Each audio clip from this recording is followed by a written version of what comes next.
It feels like Christmas. Let me show you around Copenhagen.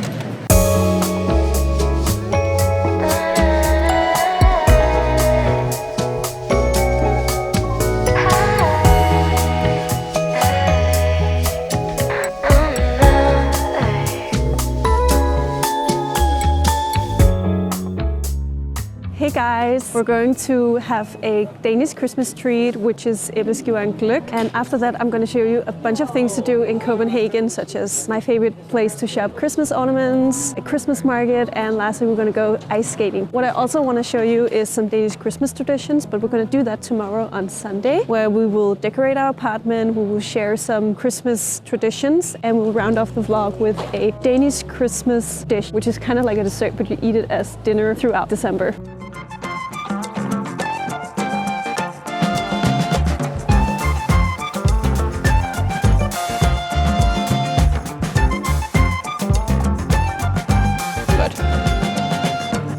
I hope you can hear me. I think you can. We just got our Æbleskiver, and it's almost like a round buttermilk pancake, and you get them with powdered sugar, usually just on the side where you can dip them, but restaurants like to just add it on it because it's a prettier presentation. And then you get jam, and here we've gotten raspberry jam, and then you just dip it and enjoy it. It's so good.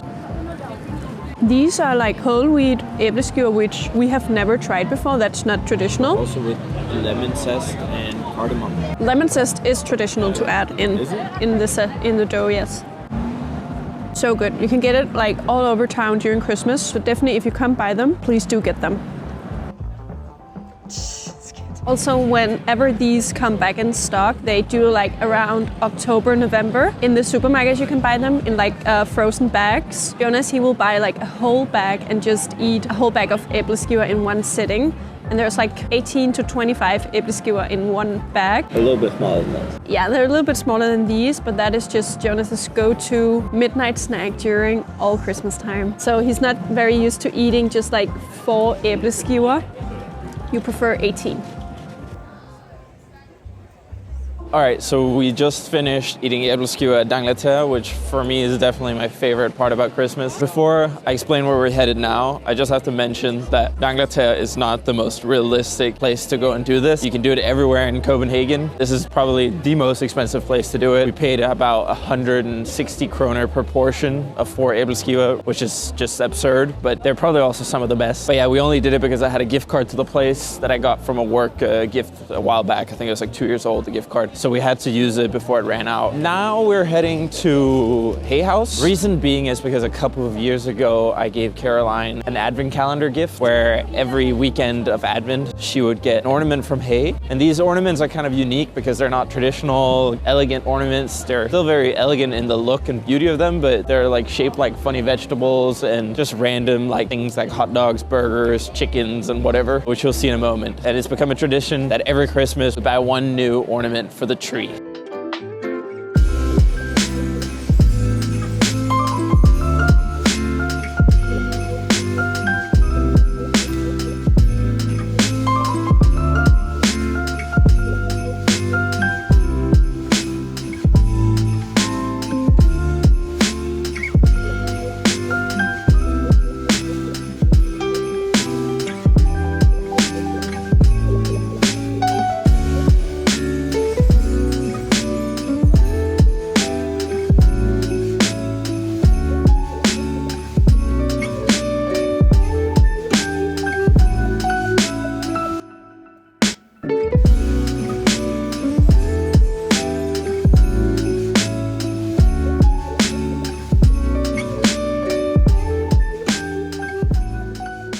Okay, we just finished up at Hay. We got some things for our home and we couldn't decide between 2 ornaments. So we actually got 2 this year, even though we usually only go for 1. Now we're heading Christmas market and they're actually all over Copenhagen. It's not our favorite thing to do, but I think as a tourist or someone visiting Copenhagen for a weekend, it's fun to visit. You can usually just go to one of them because they usually sell the same thing. We're going to a new one this year that we haven't been to before. It's a new location in the city center, so it's easy to get by. And we're gonna check it out and see if they have some cute things. Usually they make really nice snacks, so you can get those. And after we visited that, we'll go over and ice skate.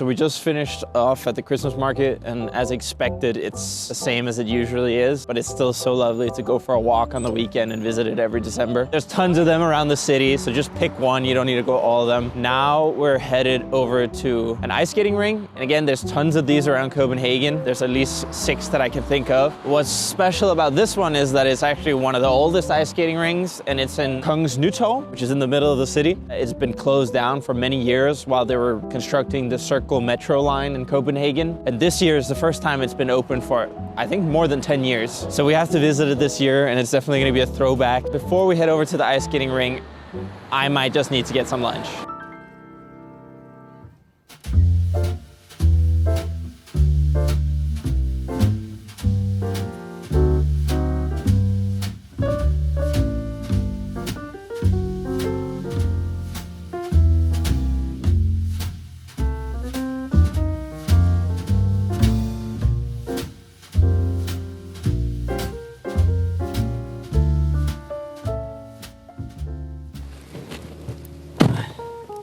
Good morning. Good morning. It's the 1st of December and we have a bunch of plans for today. We are heading out to a place called Grød, which is located out in Amager, and we're gonna get some Christmas decorations for our apartment because we haven't decorated at all. It's a really cozy place out in Grød. We bought some plants last summer for our terrace, but this year we'll get some like pine wood for our apartment, and also we want to get a wreath for our advent candle. And then I am also on a hunt to get a mistletoe because I think that's just super cozy. Afterwards we'll head over and get one last thing for Brittany because she's moving in 2 days and we need to get her crate, and that's pretty much it. Then we just need to get home, decorate our apartment, and for dinner we'll make a very Christmassy dish called Grød, which is rice pudding. It's kind of like a dessert, but you eat it as a dinner throughout Christmas or like December. And I think it's a perfect 1st of December dish.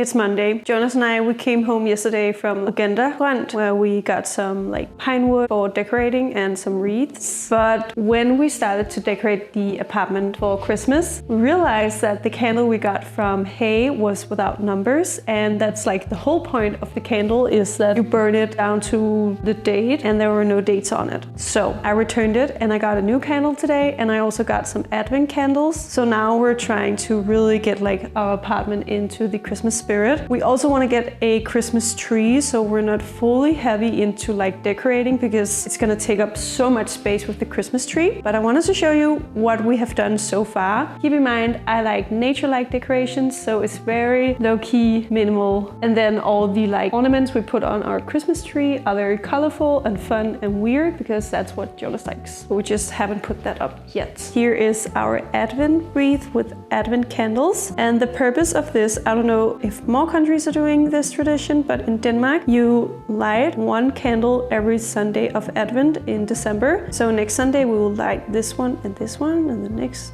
this one, and then the whole wreath. And that's super cozy. It's in moss, I think that's what it's called in English. Super cute. And then I added a bow for a little extra something, but very minimal and cute. Then I purchased a new numbered candle, and what is actually a bit fun is that you can't actually see the numbers. You can kind of see them down here. They're like engraved in the candle, which I think is pretty fun and very subtle. I think it's also pretty when there's like gold writing on it. They were just pretty sold out because it's the 2nd of December and you usually light them by the 1st of December. So this one was like the one I could find that I found pretty, but I think because it was it was one of the last one left is because you can't almost see the numbers. So the whole purpose of me getting a numbered candle is kind of like, it's not fully there because you can almost see the numbers, but this will do. Over here I got this one, and they're supposed to spin like this, but it doesn't. But I think it's because it's a bit like leaning downwards. So maybe I'll need to find another spot for it, but I think it's cute. I really like that. I think that's cozy. It's like a bit old school. I also saw that Diptyque do it for their candles, so that will also be fun to have that. But this one was so cheap. I got it at Basic and More for like 37 kroner, I think, and it's cute. It just doesn't spin, but maybe that was because it was so cheap. Then we have a mistletoe, and I think we have a mistletoe every year. I really like it. I think it's so cute, and we have an extra like excuse for kissing. Oh yeah, then I got like this, I think it's called Japanese like pine wood. I'm not sure. Either way, I think this is so stunning. My thought with this was that it would be a much larger like bouquet, but that fell through. So then I added it into this one, and I think it looks pretty cool actually. It's not the worst look. It's definitely very organic to look at. This setup with the berry wreath we have and this going on, but I actually like it. I think it suits our apartment pretty well. And I made another small bouquet of that in our bedroom. I'll just show you. Over there, and added a little bow to this candle. But yeah, our Christmas decorations are a little bit underwhelming. Jonas doesn't think it looks very Christmassy in here, but I think once we get a Christmas tree, it will be much more Christmassy in here. And then I also really like my friend. He does a Christmas tree every year with tinsels, and it looks so stunning. So it's just tinsels and lights, and maybe we'll do that this year. And of course our fun ornaments, but we have never added tinsels to our Christmas tree. Lastly, we had this bunch left of the pine wood, so we made another mistletoe kind of thing over there. I don't know if it's a bit awkward in the corner, but it'll do. And now I'll make the rice porridge for dinner. We're about to make the rice porridge. Again, I don't know if this is also a tradition in other countries. I saw Nara Smith share a similar recipe the other day where she also added in, I think, sugar, some sort of sweetener. You don't do that in this recipe. You eat the porridge like savory. You add a little bit of salt, but then you top it with butter and cinnamon sugar. So good. And she also added jam on the top that looks so good. I really want to try the jam, so maybe I have a bag of frozen raspberries in my freezer, so maybe I'll try and do that also. However, let's get started. It's so easy. I always get these porridge rice, and the recipe is in the bag. It's just for 4 people. We're actually gonna make it for 8 people because Jonas is hungry and he thinks it's just like a 1 portion, and he likes to eat plenty of portions. So we'll make for 8 people. So we'll start with 5 deciliters of water. The water needs to come to a boil, and then you add in the rice. Also, please don't mind that the pot looks dirty. It's not. I have been trying so many times to get it off, but I need to scrape the bottom actually to get it somewhat clean. But I swear it's clean. Water in. So I'll just put it to a boil, and then when that's going, I'll add in the rice, and then that needs to cook for 2 minutes. Now the water is boiling. Lower the heat a little bit, add in all of the rice, and I usually wash my rice, but this recipe doesn't say so and says that you're supposed to just add them straight in. But now I'm contemplating whether or not I should actually do it. We'll try. I need to look that up. Okay, so this is actually the way to do it. So you add in the rice in the boiling water, and then you spin it around a little bit, and then you pour the water out. Now I'll just pour off the water, and then in goes the milk. I rinsed my rice, and then I added in some new water, and then we're gonna bring it to a boil again. But it's not gonna get as long as before. You just need to like bring it to a boil, lower the heat a bit, and then let the rice cook into the water for like 2 minutes while continuously stirring. I'm sorry, that was a mistake. So rinse your rice, bring it to a boil, stir it around in 2 minutes, and then you'll add in the milk. So we got that correctly now. Okay, I have been stirring the rice in boiling water for 2 minutes now. So now we're gonna add in the milk, and a tradition I have with myself when I am making rice porridge is that I always get to enjoy a small glass of this really, really nice milk. You need to get whole fat milk, like heavy fat milk. This is 3.5%, so good. So I always treat myself to a little fat milk. So good. It's actually Jonas who started the tradition. When he's making pancakes, I always get to have some of the milk he's using for the pancakes. We also use the same milk, and I just love that milk. It's so good, but I can't drink it in my coffee because it's just too heavy. So I get like a stomach ache if I drink too much of it. It just makes me feel so like, ugh.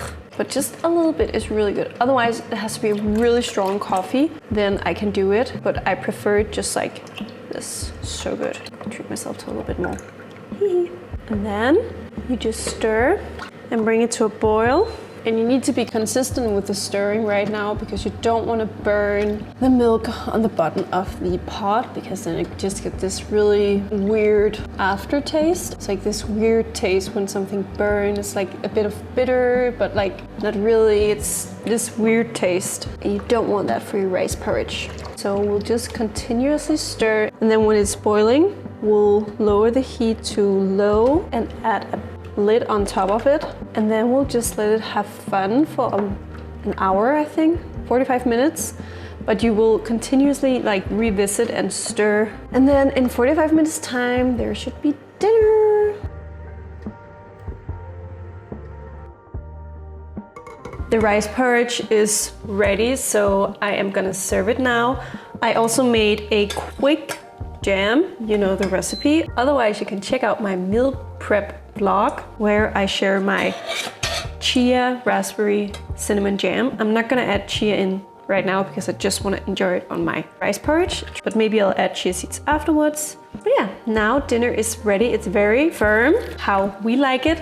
You can add in some salt if you think it needs a little extra. I did that while I was stirring consistently while it was getting ready, and I think it got enough, but just make sure to add a little bit at a time so you can kind of fill out the saltiness of it. Dinner's ready.